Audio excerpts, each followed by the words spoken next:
Alrighty, well, it's the next day now. Took the car over the pitch yesterday and I want to get stuck into getting the rear main seal done. So I've decided I'm going to take the engine out to do it. We're going to do it that way, just so I can knock off a couple of things while the engine's out. So before I've started anything, I just wanted to have a look at the oil leak, and yeah, as you can see here, right between the bell housing and the engine, it's dripping down quite a bit. So yeah, classic rear main in these cars, it's pretty common, but yeah, that just confirms that, yeah, definitely rear main. So here's the list of what needs to be done on the car. I've already got a couple of little things ticked off. So we've already done the number plate lights, the reverse lights, we fixed the seat belt, and I adjusted the wiper yesterday as soon as it got back from the pits. So they're all sorted. This rear oil leak is what we're going to tackle. So we're going to pull the engine out for that. And we'll address this coolant leak as well. The steering, the shaking in the steering, I've bought some new rotors, so they're on the way. Hoping that fixes that issue. New rotors and brake pads, because it doesn't shake just from driving, it's only when you brake. So I'm assuming that's what they're talking about.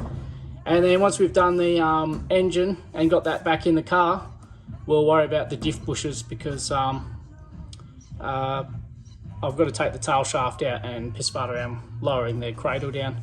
On the work order it says it's the rear diff bush, so I'm not sure if I'm going to need to do all three or just the big one on the rear of the diff cradle. So I may have to give them a call during the week and ask them about that one, just query that one. Transmission mount is on its way, and the ball joints, they're on their way as well. So they're all easy. You do all those in, you know, relatively quick, not really major. Major thing is the oil leak, because it's an engine out job. It could be gearbox out job, but yeah, engine out I think is going to be a lot easier, and I can tackle this other thing easily, and yeah, we'll get it done that way. So it's 3 o'clock in the afternoon. The footy's on at 4. West Coast Eagles are playing Melbourne, so I wanted to watch the footy. So I'm going to probably just reverse the car half out outside of the shed, and I might start taking the airbox out, the radiator, the battery, and the I'll probably take out the coolant bottle as well, because I've got a new one there ready to go in.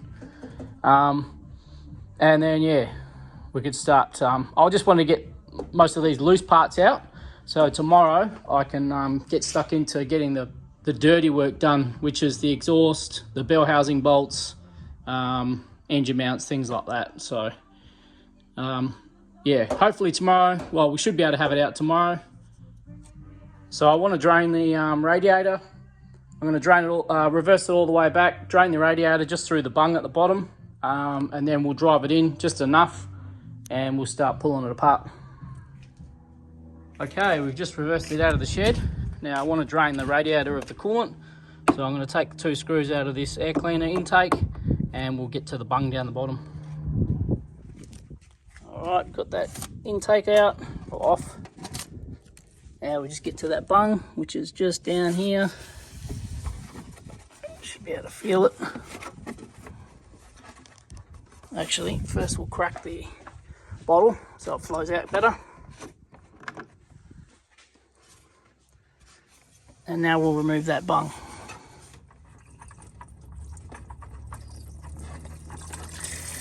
There she goes.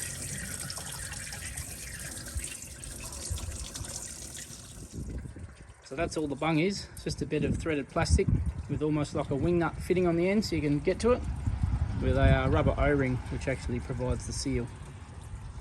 So I'll make sure to put that back in the radiator so we don't lose it. Alright, radiator's all drained, got the bung back in. So to remove the radiator, it's just 2 10mm bolts, the ones that are in here. One in there, and then these will just slide up, these little stoppers. You've got these little hooks here which get hooked into the body, just there. I'll get this one off, just wiggle it up and take that little hook out. Pretty easy. And then once those radiator brackets are off, you just got the 2 bolts holding in the thermo fan, which is one here and one here. They're 10mm as well. So I'll get them out. That's those 2 bolts out for the thermofan. Now all we have to do is unplug it. So this gives it power, and then it's ready to lift out. So now the thermos should just pull up out the way. There it comes.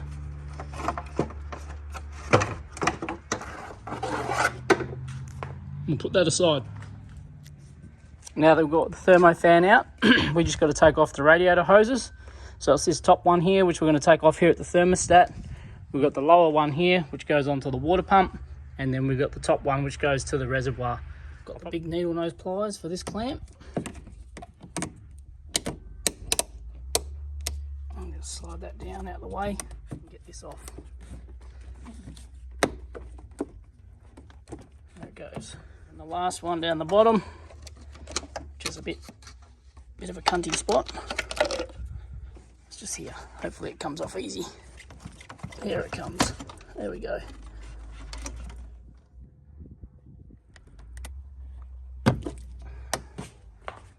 And lastly, all that's left to do is unbolt the condenser from the radiator. There's just 2 bolts, I think it is, in the front, holding that to the radiator, and then we can slide it out. I've taken the scrivets out of the grill and the top cover, so we'll get those out.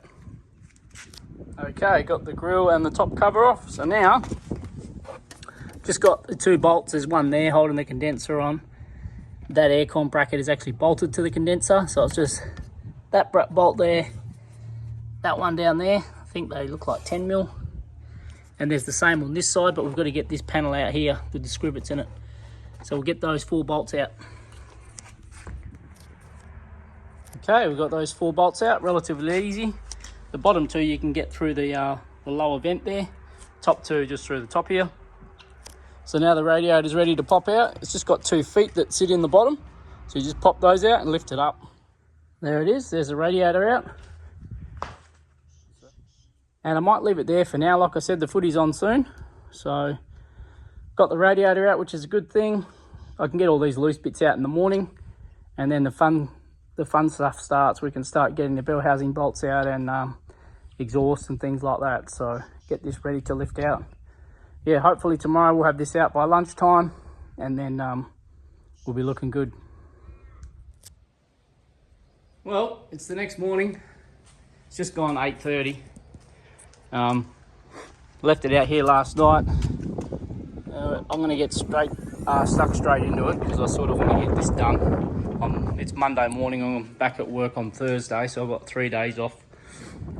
So now I'm just going to continue where I left off yesterday. I want to take the airbox out, and I'll take the coolant bottle out as well, so that's out the way. Then I'm going to start it up, just quickly drive it into the shed, and we'll start taking out the battery, the starter motor, and those sort of things. Now I'm going to try and film as much of this as I can, each little sort of step, just in case it might help someone doing their engine or whatever. But I don't want to be on it all day, because recording takes time as well. If I've just got the tools and just jump into it, it'll be a lot quicker. So I'll try and get as much as I can filmed, but yeah, I'm just going to be fairly quick with it because I want to get this done. And I don't want to be out here all day pulling an engine out. So to remove the airbox, it's just 3 bolts, 3 8mm bolts. One there, whoops, and one down in there, as you can see it, just there. So we'll get those out, and then you've just got a 7mm hose, or hose clamp there with a 7mm bolt in it. So just use this little guy and get that off. And that's the airbox out. We'll put that aside with the bolts. And then for the coolant reservoir, you don't really need to take this out, but I'm just going to try and give myself as much room as possible.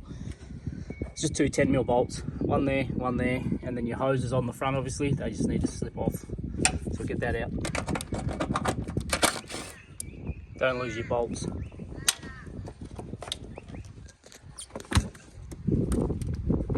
And that's that out. So with those bolts, or as many as you can, it's good practice to just put them back in where they come out of, so you know where they go when it comes time to put it all back together. Alrighty, that's the finicky bits out the way. I just wanted to take them out here so I can see what I'm doing, because it's a little bit darker in the shed, even with the light on. It's a bit overcast today, so now I'm just going to quickly drive it in. It's fine to drive with no water in it, just into the shed, and we'll start undoing some real stuff. Alright, let's move it into the shed.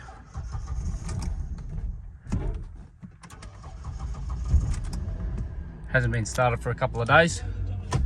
Remember, there's no radiator, so we want to do this fairly quickly, and we don't want to get the engine hot anyway, because we're going to be working on it. So I just need in enough just there so I can jack it up and get underneath it. That's plenty. Now, first thing to do is chock up the rear wheels so the thing can't roll away once we jack up the front. It's got the handbrake on anyway, but it doesn't hurt just to be sure. Now the wheels are chocked up, I'm going to take the battery out and jack it up and start getting the starter motor out. We'll start with the starter motor.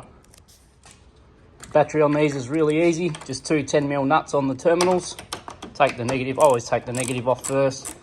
Takes any power out of the circuit, I guess. And now the red is not active.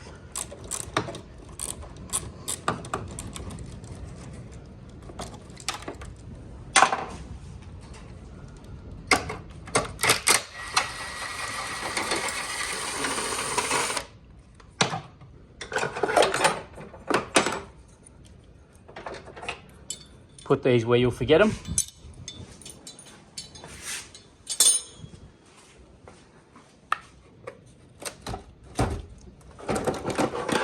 And that's the battery out. Now that's out. The plan is to get it up off the ground pretty high, because I need to get underneath it to be able to drop the gearbox back a bit to get to the two bell housing bolts. Now before I go jacking it up, I'm just going to take off the serpentine belt, take off the power steering pump, and we'll disconnect the heater hoses there as well. Now removing the belt on these is really easy. You just need a 3/8 ratchet, and you've just got your tensioner here. This tensioner has a 3/8 head there for a socket, so you just put your socket straight into that tensioner. Trying to film as I go. And now now you're able to move that tensioner. Now the ratchet's in there. As you can see, you can move that tensioner, which puts slack on the belt. That's all it is. So that's now off. That whole belt can come out. Literally a 2-second job. Got the belt out. Don't forget to put that somewhere where you'll forget where it is. Now we need to disconnect the power steering pump. So taking the pump off the block, or timing cover, allows you to not have to lose any power steering fluid. I could take the lines off, but I don't really want to go getting fluid all on the floor in the shed here. So yeah, it just saves hassle. Just get the 3 bolts out. Now the way to get them out is if you look through the pulley here, through the holes, there's one hole there, one bolt, and just follow the hole around. Second one, and a third one. So you just need a 10mm socket to get onto those. So I'll get them off. Now these bolts can snap, so just really gently undoing them. I'm just using a 10mm on a 1/4" socket, ratchet. Just gently got those bolts out, took off the little spill cover thing. So that's disconnected now. No snappage, which was good. So we'll probably cable tie that up out the way here. I've just rested the pump there. It's just hooked onto the battery tray, so it's fine there for now. Now also, while we're up top, see the earth strap there, which goes to the chassis?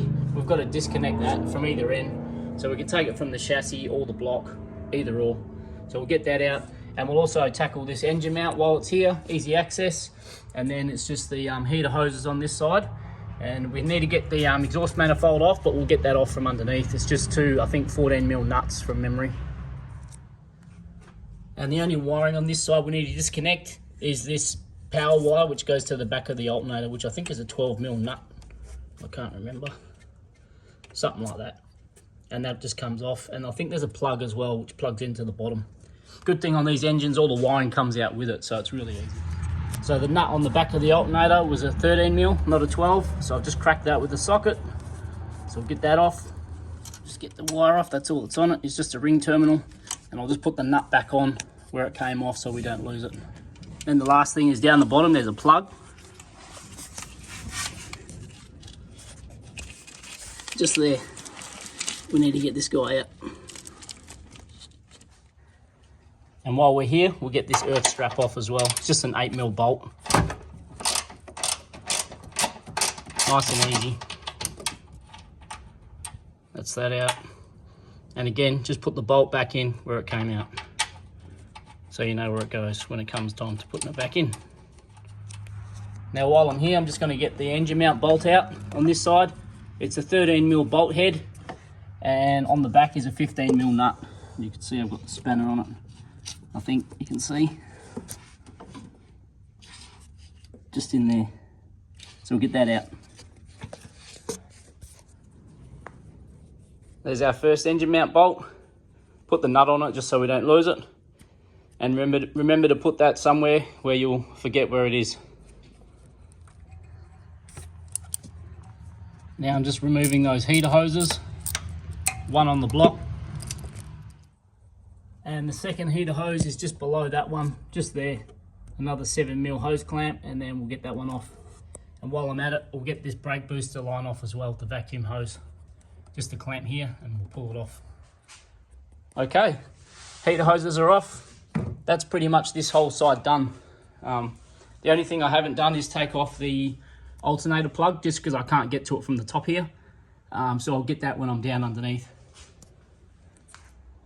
So now that that side's all done, we just got to come over here, take off the aircon compressor, and that'll just hang as well. We won't lose any gas, which is good. So we'll just let that hang and sit in here just like we have with the power steering. And we need to disconnect the ECU, which is the 3 plugs underneath here. And I might take off this air intake just to have a bit more access. It's just 1, 2 10mm bolts, and then this spring loaded fitting here, it just pulls off. Got the 2 bolts out for the intake. So we'll just pull it off.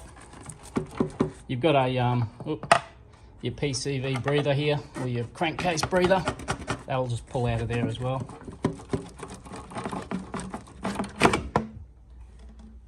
That's that off. And don't forget to put that somewhere where you'll forget where it is. I'll just put the bolts back in where they go, so we know when it goes back together. And it's pretty obvious, but don't let anything go in the intake. If you can put a rag over it, do that. But now it's just a matter of removing the aircon compressor. So we need to disconnect this plug because the wiring stays on the engine. And take out the 4 bolts. There's 1, 2, 3, 4 10mm bolts holding that on. So we'll get those out. Alright, we've got 3 of the compressor bolts out. There's 1 more to get out. I've just left it in there to hold it for now, but I just forgot we need to get this pressure switch plug off as well for the AC. So we'll get that off first. Okay, got that last bolt out. Just sat the compressor down on the front cross member here. So that'll sit there nicely. It's not really going to go anywhere, and it'll be fine sitting there. If you're really paranoid, you can tie it up to something, but I think it'll be fine. And again, don't forget to put the bolts where you'll forget where they are. And this here is the abomination of the setup that we're going to try and get rid of. This whole black, I don't even know what that is, heater bloody thing. So yeah, we'll try and get rid of that from the parts off the other engine. So now what we've got on this side to do is that engine mount bolt just there. You can see it just there. We'll get that from underneath though.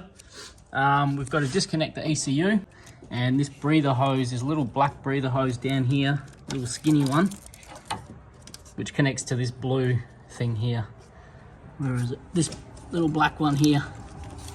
That just pulls out. And I'm pretty sure that's good for this side besides the fuel, but we'll do that from underneath. Now, a good thing with these ECU clips is they're relatively easy to get out. You've just got this little tab here. You just pull on this tab and the whole thing just comes down and unclips. So that's it, that's that one out. There's another one in here. That's that one out. That took all of 15 seconds. And now you just got to maneuver them out of here. So you've got to pull this harness out with the 3 big plugs out through this hole, which is a bit of a pain in the ass because they're a bit tight, but you can get them out. All right, turns out there's only 2 plugs that need to come out, not 3. So that third one that's up in there, we can just clip that back in, no dramas. Got them out, but I won't say that it was easy getting them out of this hole. Just had to persevere with it, but yeah, obviously it can be done. So that's those out. Now we just got the main engine loom, which is here. So same thing, it's just a clip. We just squeeze the tab and pull it down. Alrighty, you've got some jack stands underneath, well, axle stands. I've got the jack under the cross member just as a precaution. Now I'm going to jump underneath, take that engine mount bolt out off the other side, but first thing I'm going to do is remove the exhaust. Now I'm just going to take out this front section of the exhaust. You definitely have to take out the 2 bolts to the flange, or 2 nuts, which are just up there. There's one on that side and one just there. You can see them right there and right there. They're just 14mm, I'm pretty sure. So you need a few extensions to get onto those. Usually they come out pretty easily. And then all that is at the other end is 2 13mm nuts holding this section, 2 13mm bolts, sorry, holding this section on here. And you get them from the back. I've already cracked those and taken one out, so they're ready to go. Only other thing on the exhaust is there's 2 oxygen sensors. They're just clips, like plugs. So we'll get the bolts out and then we'll worry about those in a minute. Okay, we've got the 2 bolts out, well, nuts off the flange there, as you can see. They come out easy, as they usually do. One was pretty tight, but generally if they're tight like that, just loosen the other one first, because they sort of pull each other up as they go in. So yeah, just do one at a time. If one's tight, try the other one first. The whole stud came out with it, which is not a problem. Sometimes the nut will come off, and in this case, the whole studs come out, but that's fine as well. Doesn't really matter, either or. Now, taking this front section off has nothing really to do with the engine. We could have just taken those bolts off up there and be done with it. But I'm just taking it off because it's a bit of a pain in the ass trying to get to these side bell housing bolts. And for the sake of 2 13mm bolts just there, might as well remove the thing and just get it out of the way. It's not hard to take out. Mind you, if your exhaust is old and ratty, you could potentially snap those bolts there. So it could be more work than it's really worth. This exhaust looks like it's in pretty good condition all the way through, so. Okay, got the exhaust out. It's just the 1 oxygen sensor. The other one is actually in the manifold just up there, so that one stays. But this one was actually clipped up. It's clipped up onto the, you can see the plug for it there. It's got a little clip which holds it to the gearbox. So you just unclip that and then you can take the plug out. Pretty easy. So that's the exhaust out. Now we've got good access to the bell housing.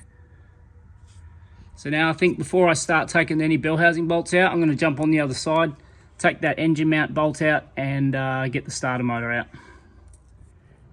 Okay, we're on the other side now. So there's the starter motor just there, looking up from the passenger side. There's your transmission heater exchanger, I guess, cooler. They're the ones that are prone to fail. But there's the starter motor we want to get to. So it's just got 2 bolts holding it in.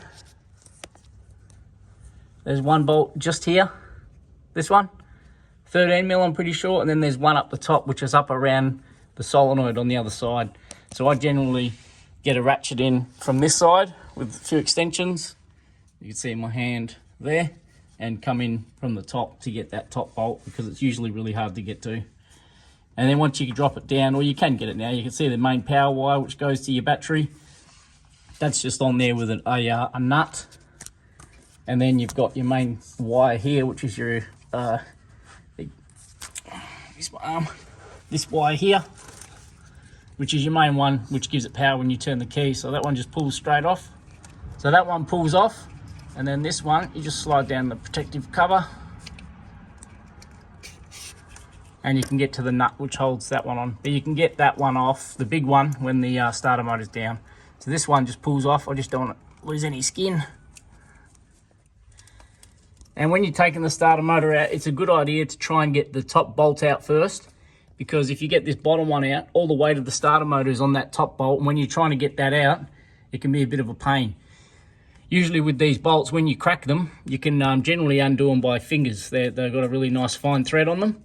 So if we can crack the top one, hopefully we can get that out really easily, and then we can just piss fart around with this one, which has got plenty of access.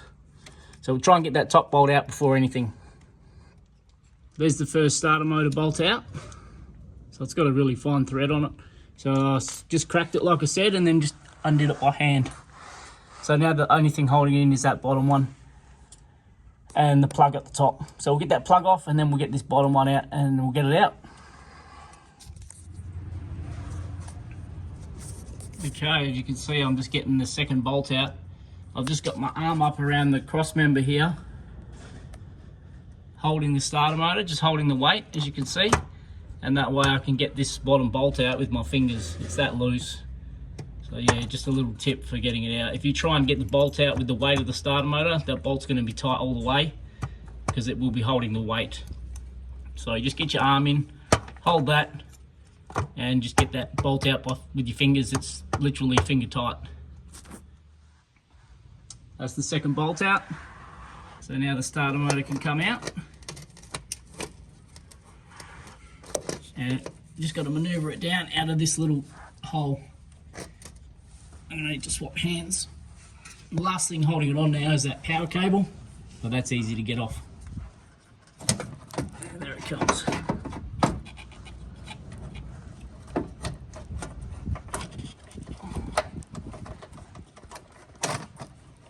Was it being a bitch?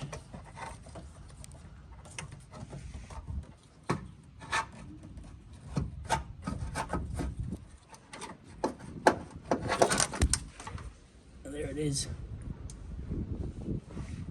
So there's the power cable on the front. It looks like a 12mm, could be 13. So we just get that off, and that's the starter motor out. And thank God it was 13, because I had one here. I didn't have a 12mm, so over the other side. So we'll get that out.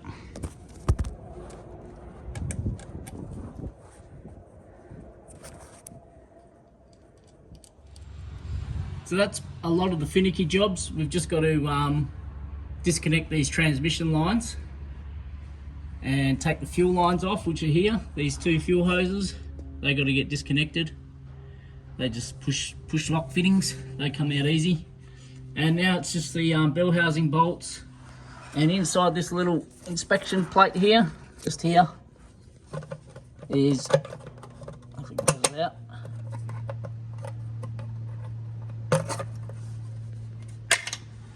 is your torque converter bolts, and there's one right there. So we've got to get those out as well. They're pretty easy. Looks daunting, but it's relatively easy. I think they're 17mm from memory. Okay, so we're under at the back now. I think the first thing I'm going to do is the whole reason I took the exhaust off was to lower the back of the gearbox. So if I take this cross member out, what we can do is lower the gearbox. I'm hoping I don't have to disconnect the tail shaft because of the center bearing there. It might help us a lot.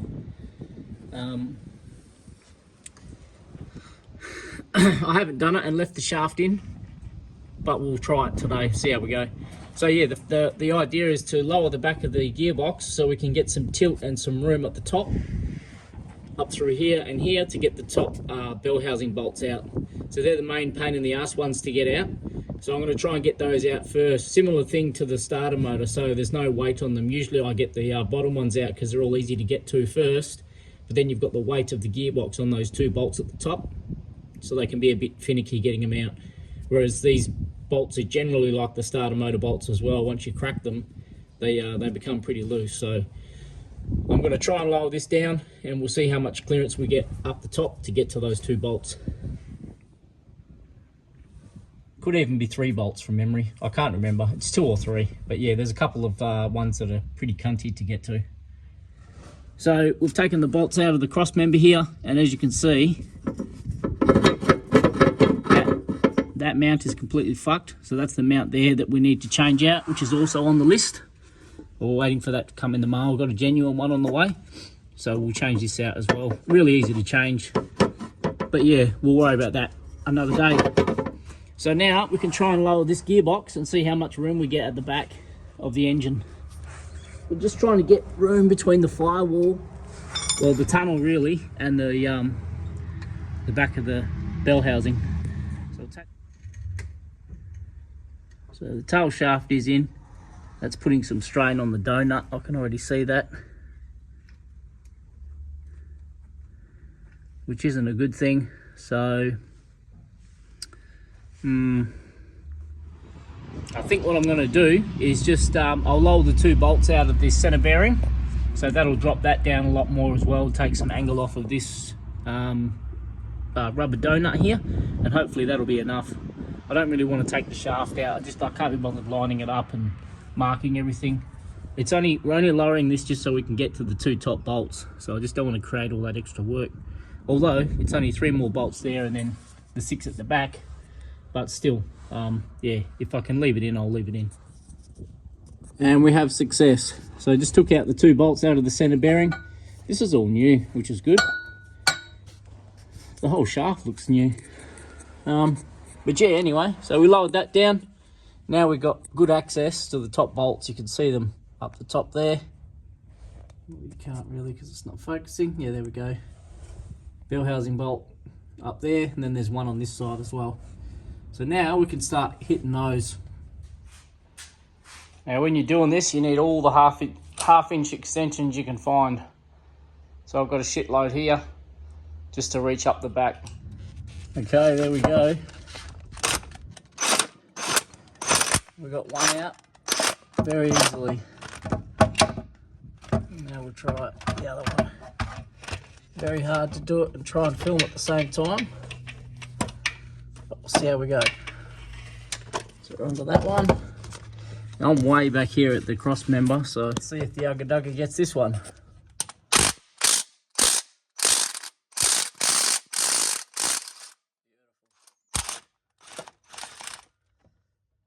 Makes light work of it. Now we would have had to do this exact same thing if we were just going to do gearbox out. So that would have been a lot easier because we still would have had to do this work. But the only reason I'm doing it with the engine out is so I can fix that coolant leak as well without having to piss fart around under the car. And I can also clean up under there as well. But we'll keep going. We'll get most of these 18mm bolts out. The bigger ones in the bell housing. We'll leave all the smaller ones on the bottom. And then we'll move to the front and get the torque converter bolts out once all these are out. Okay, we're on the driver's side now. Got the bigger 18mm bolts out with the Ugga Dugga. Again, that made light work of it. Took 5 minutes. So they're out. So now we're going to put the cross member back up. We'll bolt it up. Just get a couple of bolts back in to hold it up. And take the weight of the gearbox at the back before we start getting the front bell housing bolts out. And we'll be just about ready to look at getting it out. There's a few things left, but we're nearly there. We can see the light at the end of the tunnel. Okay, we've got the bolts back in the cross member, just loosely. It's just holding the weight of the gearbox now. So all we'll need to do is put a jack under the front bell housing when we take the engine out, just so the gearbox doesn't drop. But now we just got to get the front bell housing bolts out, which are just these lower ones. I think they're 13mm from memory. And there's one 18mm one left in there, which is just here behind the, there it is there, the shifter cable. But you can't get to that one. You need to get this bottom 13mm off first. Yeah, you see the 2 bolts there. The top ones are 18mm, the bottom ones are 13. That bottom one's holding the bracket which holds the shifter cable, and that bracket sits in the recess where the 18mm is, so you can't get a socket on it until you get that bracket off. So you need to get the 13mm bolt out first, which will take the bracket down, and then we can get that last 18mm out. So we'll do that. There we go, we've got the 13mm bolt out of there, so the bracket's loose now. So now we can get that last 18mm out, and that's the last one, and then it's just these bottom ones along here, which are easy. So we'll get that one out, and then I'll rip these out as well while I'm down here. They're all 13mm. There we go, got the bolts out, and as you can see, they're covered in oil. So yeah, rear main's definitely leaking. So it makes it all worthwhile. So that's all the bolts out now. So now we've just got the fuel lines to disconnect, which is just up here. And we've also got the engine mount bolt on this side, which I haven't done yet, which is just up there still. And then we've got to get from the front, we've got to spin around from the front and get the torque converter bolts. Okay, so we're making progress. I've got the engine mount bolt out, but if you can see it in there, where is it there? It's hitting the transmission cooler. which is fine for me because what I'm going to do is I'm just going to take the hoses off rather than the transmission lines, so we won't lose any transmission fluid.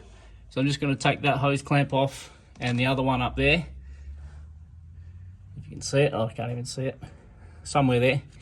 And we'll pull those hoses off and then just unbolt the cooler. I've taken. Alrighty, just undone the bolts that are holding on the cooler. So they're off. Took the hoses off. We had some coolant run down and wet everything, which was great.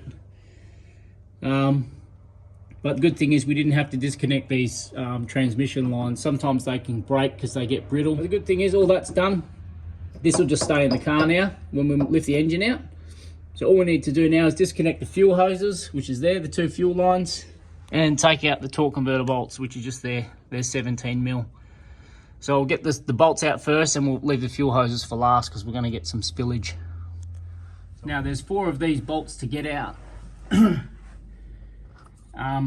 All I use is a long 17mm socket on a 3/8 ratchet.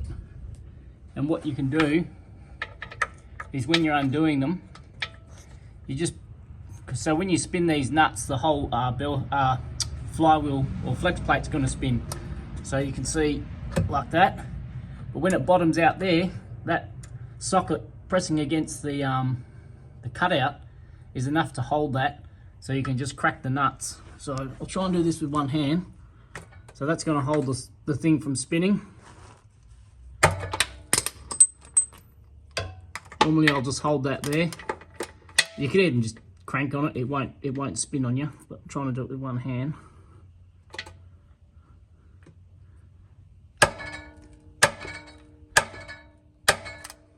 And there it goes.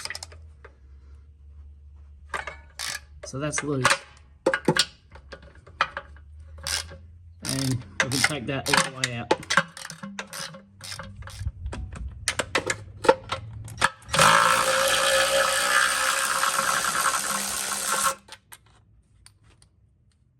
And that's all it is. So there's 4 of those to get out. So to get to the next ones, you have to turn the motor over. So all I've done is I've got a 22mm. So all I've got is a 22mm socket on a big bar, and you can turn it over either way. You just got to get it so the next bolt lines up with that hole. So a few turns and you should be able to see the next one. And there it is there. So we'll get this one out and do the same thing with the last 2. Alrighty, all done. Got those last couple of bolts out. Got the fuel hoses off. Couldn't film getting those off because it's a bit cunty if they're the way they work. But they're off. So it's all ready to go now. All I've got to do is lower the car back down onto the ground. Get the crane in place. And get the small jack just under the gearbox so the front of the gearbox doesn't drop down when the engine comes out. And the only thing I haven't disconnected up the top is still that little black one that gets caught. So we'll get that off as well.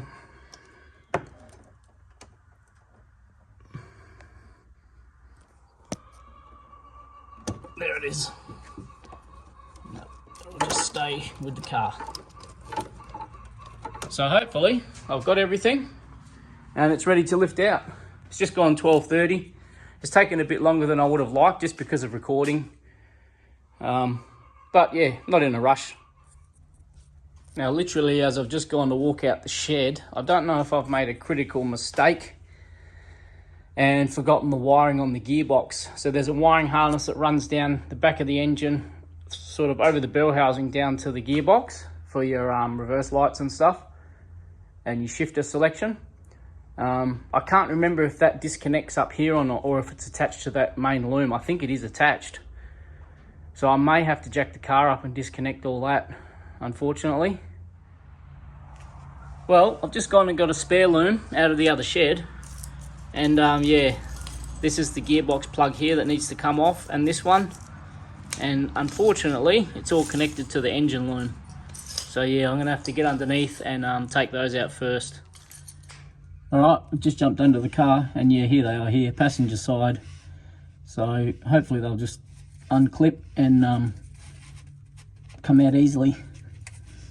these can break, so that one feels nice and soft. But I'm gonna have to use 2 hands to get these off. So I'll put the phone down and get them out. Okay, we're stressing over nothing. Just like everything else on this car, they've come off really easily.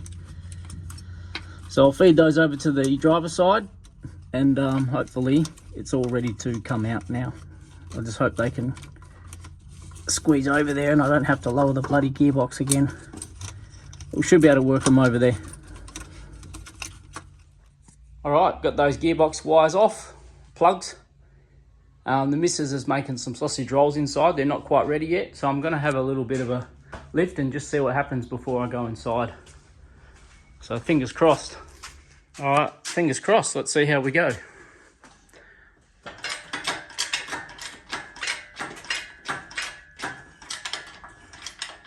Oh, there we go. Something's happened.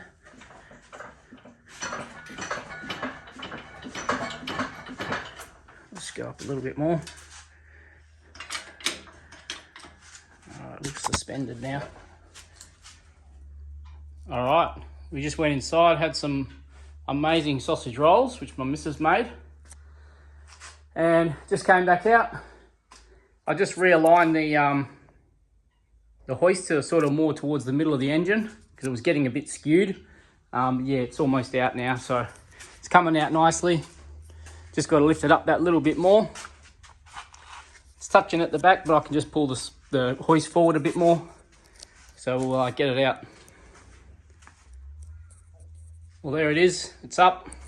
Almost clear of the front radiator support.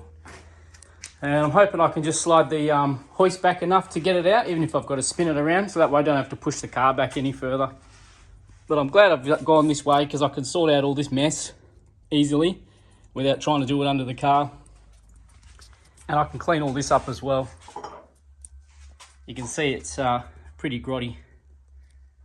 So I'll get a high pressure hose in and get all that cleaned up as well. And there it is, it's all out. Not hard to do, just a few tedious jobs. But if you've got the tools, definitely doable.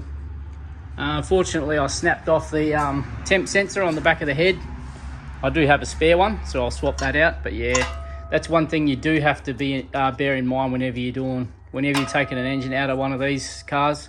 This is very close to the firewall, so yeah, spill me broke that, but oh well, lucky we got a spare. So, but yeah, that's it. Job done. Now I'm gonna piss fart around and get the flex plate off, change the rear main, get rid of that coolant leak, which is under here somewhere. I'm assuming it's gonna have come from this thing. So I'm gonna try and fuck this off altogether, this whole setup, and fit one from a later model. I've got another engine in there from a 07 BF. This is an 06, and it's got a different setup. The hard lines go back a bit further. So yeah, that should eliminate the leak coming from here. And yeah, that's how you remove an engine. Pretty cool. It's later in the afternoon now, just been playing around with the engine. I changed over the whole coolant setup, so I took this old sort of manky setup off. That's the one that was leaking, and I've replaced it with like a hardline setup off the spare engine I had in the shed. So you can see that hardline up there now, goes around the back over to the heater hoses, this one here. So I've changed that. I replaced the thermostat, the temp sensor, which I snapped off. Lucky I had a spare one. So that's all ready to go. These hoses just go back into the cooler when we get that back in. And I've sprayed all the front and scraped off as much of the crud as I can. I'm going to lift the engine up and drag it to the front of the shed. And then in the morning, I'm going to give it a high pressure hose on the front. And then I'll start getting it back in the car. So I've just got to clear all this crap up so I can get the engine out that roller door so I can give it a hose off. And also in the engine bay, I've just put a bit of cardboard down underneath to catch some of this crap. I'm going to give this a degrease as well, because I've got the other power steering hose, which I'm going to swap over as well. I'll do that before I put the engine back in, so there's plenty of room. So that's another job we can tick off as well. Hopefully that hose is good. If not, we'll have to change it again, but yeah, fingers crossed that it'll do the job.